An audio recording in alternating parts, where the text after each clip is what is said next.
Hi there, Adam here.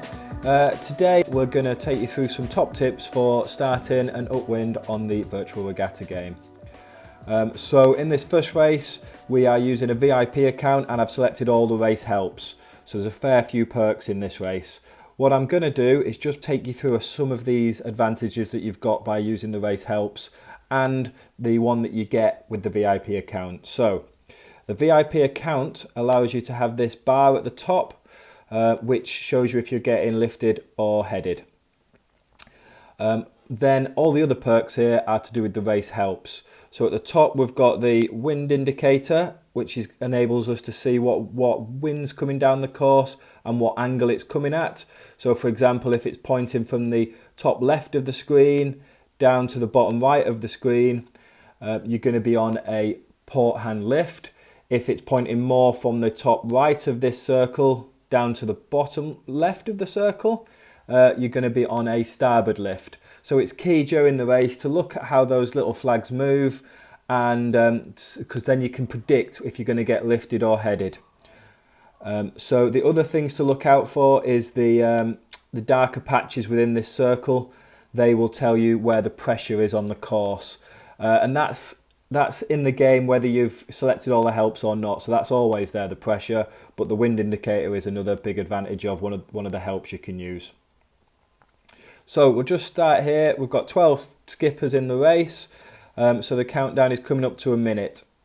So the minute is in, so now we can see the race in the top, the start line's there, and the information is all starting to be presented about the wind on the course. You'll see I've just picked up a penalty there, not a problem before the start because you can lose it with plenty of time to spare. So after that disappears and we're back into race mode. So what I'm doing now is I'm just looking at this circle in the top left corner and seeing what the start line's looking like, and it's fairly even today. However, there is a slight port bias because that yellow mark at the port end is slightly more towards the wind than the other side. However, not much in it, so fairly even line, and the wind is pointing straight down the screen, so no major shifts in play at the minute. So I'm now just focusing on getting a clean start on the line with some space to leeward. So I've just gone past that boat in order to give myself a gap. 5 seconds to go, so I'm going to accelerate towards the line, and off we go. I've started just back behind the line because you might think being right on the line is all good, but quite often you're over, so just start a smidge behind the line. What we're doing now is I'm just looking at the overview and then back to the normal race view to see what's happening with the fleet. You can get that overview by pressing the circle in the top left corner. All I'm doing now is just trying to head out in the pressure, keep my wind clean, and then see when I can take an opportunity to tack. So I keep looking at that overview and just seeing if it's clear. I've gone for it there because I think I can clear the boats. And what I'm trying to do here is stay in this slightly darker patch of blue, which is in the middle of the course. But I've been forced to tack back there. However, I've just managed to give that boat some dirty wind and lee bowed him back. So I'll come out this way and soon tack back across to stay in this darker bit of blue, which you can see on this circle in the top corner. With the wind looking fairly even at the minute down the course, looking like it's coming straight down, my main focus here is just to stay in the pressure and keep my wind clean, which is why I keep switching between the two screens to see what the other boats are doing and to see if I've got any dangers coming from either port or starboard that I need to be aware of. So at the minute, fairly comfortable with this and just trucking upwind in where I believe is the best pressure on the course. So we'll just head off on this tack for a little bit. Nothing to worry me. I am cautiously watching that boat in the blue boat here, just for when he tacks, because he's going to be a bit of a risk coming across on starboard. Not so concerned about this one because I think I can make it, but just going to tack in front of him just in case. I'm giving him some dirty wind there, so I'm forcing him to tack off, and I'm still managing to stay in this patch of darker breeze coming down here. Generally, I like to not get on the ley lines too early because a lot of people overstand, and quite often I do like to come in on the port ley line because people have overstood on starboard. I can quite often get a cheeky little gap coming into the mark. So I've just tacked over there before the port ley line, coming into my final approach to the mark. You can see I've probably on a slight header there because the bar on the VIP account's gone red, and you can see the arrows have moved slightly across on that top left hand corner. So I'm going to take a little bit of a hit there, but not too concerned at this stage. I still think I'm in fairly good shape, mainly just due to staying in that breeze going up that first beat. So coming into the mark here, the yellow boat is just ahead of me, so I'm going to duck behind him and then put a tack straight in underneath all those boats that overstood that ley line. They'll have all tacked way past it and probably too early, so they would have been ahead of me, but I've managed to take advantage of that. So I'm coming down to the bottom gate here. So even halfway down this leg, I'm already thinking about the upwind leg. So what I'm looking for again is the circle in the top corner, having a look where the pressure is. And I'm also looking which one of those two yellow marks is further upwind. And I think it's this one on the left-hand side of the screen as we're looking at it. So I'm going to go for that one, hoping the opposition will do the other one.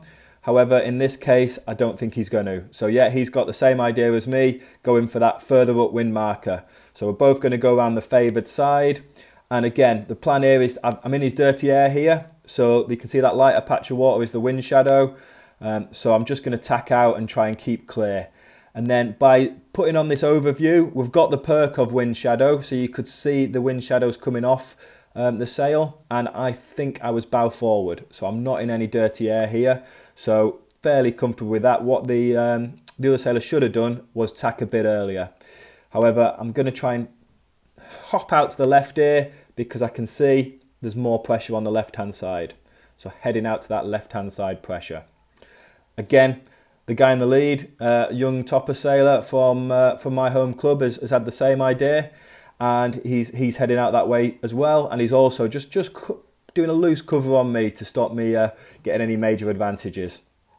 So we're both heading out this way and on a slight lift. Again, the green bar's telling me that, and the flags here are telling me I'm on a little bit of a lift, which I'm fairly happy with, but I will have to attack back at some point.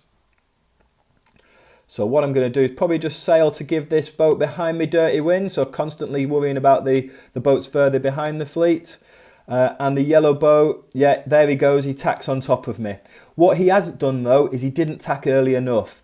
So if we go to the overview, you can see I'm not in his dirty air, which is that lighter patch of water. So if he'd attacked probably a second earlier, he'd have owned me there. I'd have been in his dirty air and slipping backwards, but he's just allowed me to stay with him. I'm not going to get past him here, but I don't necessarily want to.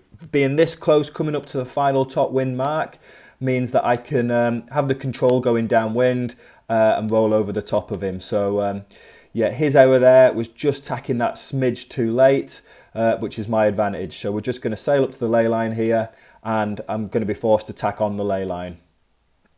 So I'm going to put the tack in here, and he'll tack as well.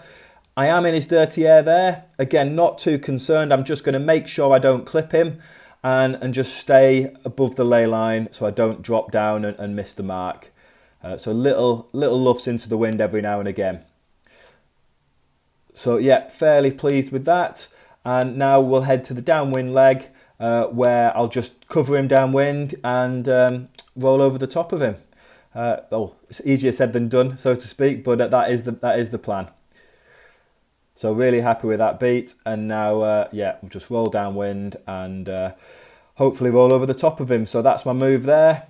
Taking his wind and giving him a loose cover. So here we go. I've rolled over the top of him.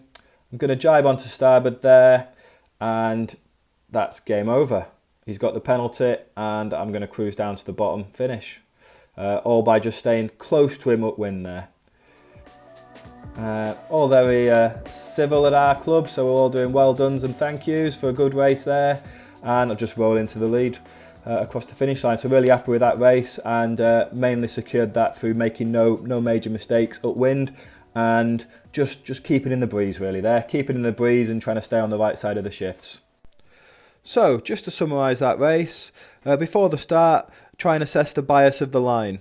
You can do this by looking at which end of the line in the top left corner is further up the screen. That will usually tell you the bias. Also have a quick look in that corner to see where the darker pressure on the water is. That will tell you where more wind is on the course. Finally, on the start, just start a smidgen behind the line. If you start on the line, you usually marked as over, so just be aware of that and start just a tiny bit back. Going upwind, using that top left corner, try and stay in the breeze as much as possible, and also try and stay on the lifting tack where possible. With boat on boat stuff, try and keep your air clean. So if you're behind boats, try and stay out of dirty air coming off other boat sails. So try and stay bow forward of them if you're tacking underneath them. If you're ahead and trying to pass on that dirty air to gain more of an advantage on boats behind you, try and make sure you tack bow forward of them so the wind off your sail is going back onto their sail. Finally, one thing I didn't mention on the video, which is worth just highlighting, is if you tack underneath somebody and you're sailing side by side, you can luff them up to head to wind. So it's not up to close hold, you can go a little bit past that, and that can sometimes force them to have to tack away. So that's it from Starting and Upwind. Tune in next week and we'll go through downwind and mark rounding, where we'll talk a little bit more about that cheeky move I pulled at the end of that race to overtake the leader for the win. Thanks guys, see you next week.